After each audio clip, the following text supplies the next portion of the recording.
Fatores humanos, a raiva. Nós vamos então conversar um pouquinho hoje sobre essa emoção, né, que é uma emoção bastante... Ela é líder de audiência, né, nas pessoas. A raiva é campeã mesmo. E a gente quer saber como é que ela funciona, né? Se você observar isso no... Eu vou até dar uma olhada aqui. Se você observar a raiva na internet, né? Você fala assim, eu quero saber como é que funciona a raiva. Aí você vai ver o seguinte, ela aparece como um sentimento, né? A raiva não aparece como... Ela aparece como um sentimento e principalmente ela tem uma coisa que nós achamos várias origens para a raiva, né? E eu vou até citar aqui o que aparece na Wikipédia, né, que ele diz assim que a raiva é um sentimento de protesto, insegurança, timidez, frustração contra alguém ou alguma coisa que se exterioriza quando o ego se sente ferido ou ameaçado.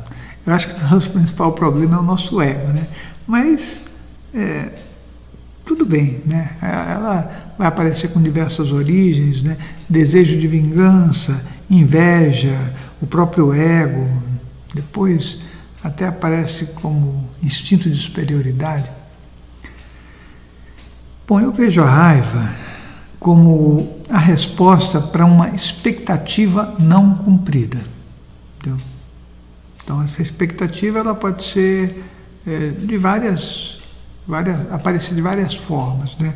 Você pode ter uma expectativa com você mesmo, você pode ter uma expectativa que aconteça algo, você pode ter uma expectativa com relação a uma pessoa. Então isso seria lá a semente, né? A continuidade disso aí é que quando você tem uma expectativa e você frustra essa expectativa, aí a pessoa tende a ter a resposta instintiva da raiva, que é um processo emocional. Do meu ponto de vista não é sentimento, já falei isso em outras oportunidades, mas imediatamente vem, né, aquela geração daquele conteúdo que ninguém segura, né, que pode se transformar em várias coisas, né? Então, a raiva ela pode ser expressa depois verbalmente, em atitudes, sempre com a intenção de ressarcir o prejuízo, que é um prejuízo causado por uma expectativa frustrada e que para cada um vai ter uma dimensão, né? Então, a morte de uma pessoa pode causar uma imensa frustração e muita raiva, né? Então, isso é uma coisa que a gente fica querendo encaixar em algum lugar, mas o ser humano ele é muito competente, né, para ter ganhos secundários com relação a coisas que poderiam ser entendidas de forma muito tranquila, entendidas, não disse resolvidas, mas tem situações que você tem que entender. É o primeiro passo para que a gente possa se livrar de alguns sofrimentos. A raiva, quando ela acontece, quando você tem aquela frustração da sua expectativa, né, ela pode se transformar numa resposta física, né? Você pode ficar com muita raiva de uma pessoa e ter uma reação física, né? E aí, salve-se quem puder, porque você não sabe as medidas em que isso acontece. Mas você pode ter uma reação verbal também, né? Aquela coisa que começa, né, a se tornar um bolo imenso e você tem que colocar para fora, e muitas vezes ele pode sair você dizendo as coisas de uma forma mais amena ou de uma forma extremista, né, com uma agressividade muito grande.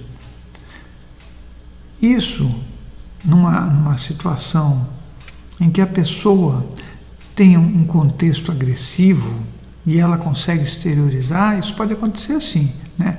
Por uma expressão física ou verbal. Tem outras formas também de a pessoa manifestar isso, né? Você não precisa... A física pode ser várias coisas. Eu já vi, vou relatar depois, né?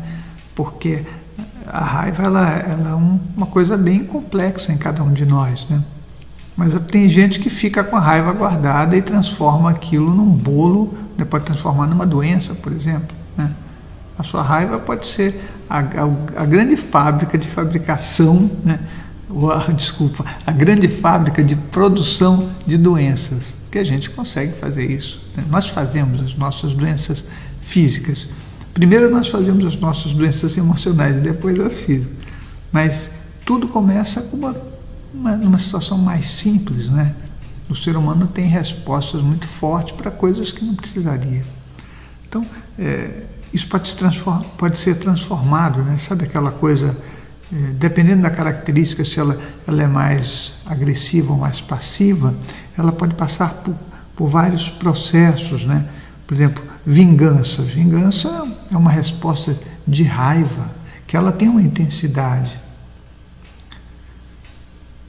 Se você, aqui fala até do trânsito, né? No trânsito, muitas vezes uma pessoa ultrapassa a gente, você não fica com raiva dela porque ela te ultrapassou, você fica com raiva dela pelo que ela fez com você, porque a pessoa é assim, você acha internamente lá no cantinho do teu inconsciente que o outro fez aquilo para zombar de você, entendeu? Para te desafiar, para competir, para mostrar que você é inferior. Tem uma lista imensa, né? Então a tua resposta não é uma resposta tranquila de falar, deixa ele ir embora, ele passou, ele estava com pressa, né? Nem importa muito por que a pessoa fez aquilo, mas de verdade o que significa aquilo dentro da gente é o que transforma num bolo emocional maior ou menor, né? Então você vai descobrir isso no percurso da sua vida, quer queira ou não. E eu acho bom a gente descobrir antes de ter que entregar o corpo, porque aí é duro, né? Não dá para a gente morrer e ficar do outro lado com raiva. Não tem jeito, não é uma boa ideia. Então esse é um contexto da raiva que ele não é muito simples, né? Ele não é muito simples, não. Ele fica dentro da gente, ele pode se tornar num processo de ruminação, né, interna, ruminação emocional, onde você vai procurando inúmeras coisas para acrescentar e justificar por que você tem raiva. Pensou que coisa horrível, né?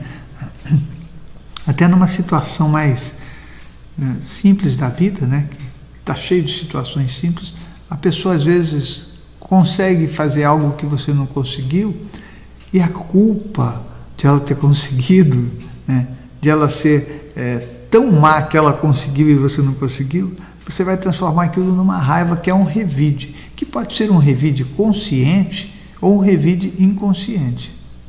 Está cheio de coisas que a gente faz com a raiva, né? Aliás, nas nossas várias dificuldades emocionais, nós temos respostas, né, que são mais ou menos parecidas, né? E o revide inconsciente é uma dessas coisas que você acaba tentando, realizando uma vingança em algum nível, porque foi a forma que você encontrou, né? Imagina, se de repente você pode quebrar alguma coisa que é de alguém, sem querer, na verdade você quebrou porque você está dando uma resposta para ela, né? A gente tem que ter essa percepção. A raiva não é uma boa ideia. Ela não é uma boa ideia nem emocionalmente, nem espiritualmente. Se você tiver raiva, você vai encontrar com consciências espirituais do mesmo nível. Não tenta arrumar desculpa, não, né?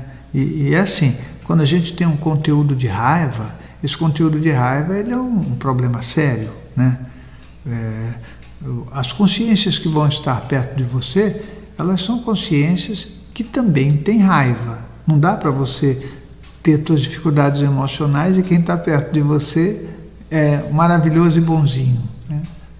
A pessoa, a consciência, tanto a física quanto a espiritual, tem que ter esses conteúdos, senão você não consegue conviver com ela.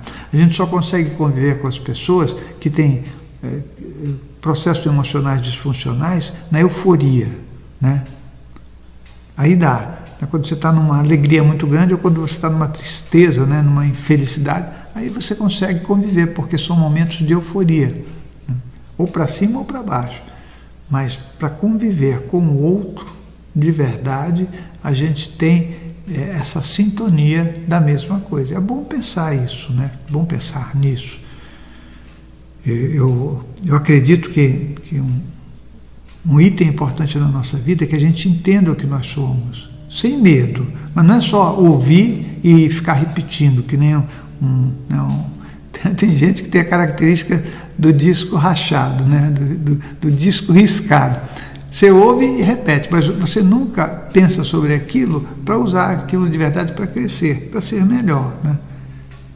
Deve dar muito trabalho para a pessoa. É como uma pessoa que tem preguiça e se vangloria da preguiça, né? A gente acaba se vangloriando das nossas disfuncionalidades emocionais. É aquela coisa de que todo mundo né? Todo mundo é igual, né? Todo mundo... E a gente fica nessa mesmice e não resolve a nossa vida sem levar em consideração que depois que você tiver que entregar esse corpo físico, você vai continuar a ser a mesma coisa. Isso que eu estou falando aqui, eu falei algumas vezes, né, em vários lugares, em palestras, na TV, na rádio, e algumas pessoas ficaram muito chateadas comigo, porque elas não querem, depois da perda do corpo físico, por exemplo, continuar com raiva.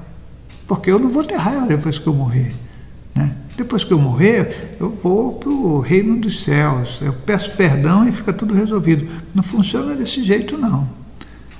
Eu vou até brincar com você, mas experimenta morrer e depois a gente conversa. Você do outro lado e eu em projeção astral para a gente poder esclarecer a sua nova experiência em corpo físico. A raiva não é uma boa ideia. A raiva é um limite, ela atrapalha a sua vida. As energias que ficam perto da gente, tanto as emocionais como as energias espirituais, não são de boa qualidade.